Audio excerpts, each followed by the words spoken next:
मैं गरिमा अग्रवाल आप सभी का वंदन करती हूँ, अभिनंदन करती हूँ। कार्तिक महात्म्य 34वां अध्याय।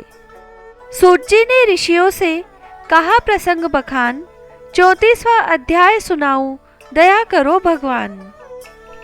हे सूत जी, पीपल का पेड़ शनिवार को छोड़कर सप्ताह के बाकी दिनों में क्यों नहीं पूजा जाता? सूत जी ने कहा, समुद्र का मंथन करने से जो रत्न देवताओं को मिले, उनमें से देवताओं ने लक्ष्मी और कौस्तुभ मणि भगवान विष्णु को दे दी थी।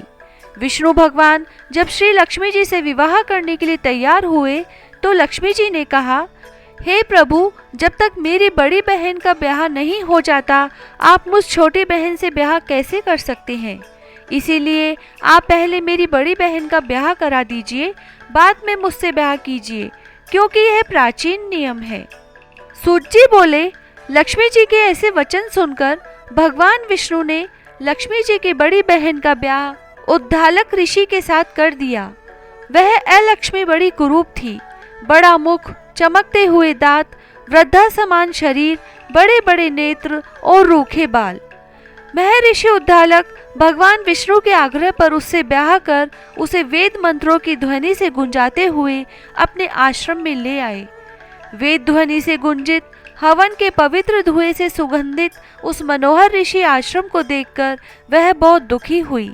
उसने महर्षि उद्दालक से कहा, इस आश्रम में वेद ध्वनि हो रही है, अतः यह स्थान मेरे रहने योग्य नहीं है, इसलिए तुम मुझे किसी दूसरी जगह ले चलो। उसकी बात सुनकर महर्षि उद्दालक ने कहा कि तुम यहाँ पर क्यों नहीं रह सकती और तुम्हारे रहने योग्य दूसरी जगह कौन सी है, यह मुझको बताओ। अलक्ष्मी ने कहा, जहाँ पर वेद की ध्वनि होती हो, अतिथियों का सत्कार होता हो, यज्ञ आदि होते हो, उस स्थान पर मैं नहीं रह सकती। जहाँ पर पति पत्नी आपस में प्यारे हो, पितरों के निमित्त यज्ञ होते हो, देवताओं का पूजन होता हो, वहाँ पर मैं नहीं रह सकती। जहाँ पर दिन रात पति पत्नी लड़ते हो, जहाँ से अतिथि लोग सदा निराश लौटते हो, जहाँ पर पूज्य वृद्धों, सत्य पुरुषों तथा मित्रों का अनादर होता हो, और जहाँ दुराचारी, चोर, पर स्त्रीगामी प्राणी रहते हैं, जहाँ पर गौओं का वध, मद्यपान, ब्रह्म हत्या आदि पाप होते हैं, वहाँ पर मैं प्रसन्नता पूर्वक निवास करती हूँ। सूत जी ने कहा, इस प्रकार अलक्ष्मी के वचन सुनकर उद्दालक का मन मलिन हो गया। वह इस बात को सुनकर चुप रह गए। थोड़ी देर चुप रहने के बाद उन्होंने कहा कि अच्छा, तुम्हारे लिए ऐसा ही स्थान खोजूंगा, अतः मैं जब तक तुम्हारे लिए ऐसा स्थान ढूंढ कर न आऊं, तब तक तुम इसी पीपल के नीचे चुपचाप बैठी रहो।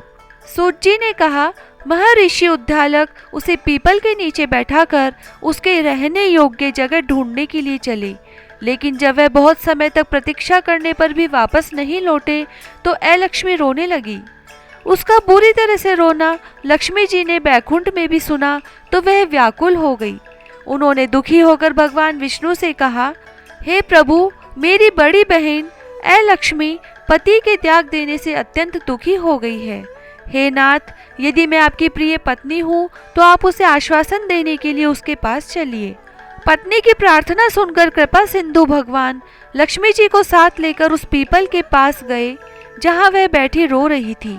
उसको आश्वासन देते हुए भगवान विष्णु ने कहा, हे अलक्ष्मी, इसी पीपल की जड़ में तुम सदा के लिए निवास करो, क्योंकि मेरे ही अंश से इसकी उत्पत्ति हुई है और इसमें मेरा निवास रहता है। प्रतिवर्ष गृहस्थ लोग तुम्हारा पूजन करेंगे और उन्हीं के घर में तुम्हारी छोटी बहन निवास करेगी।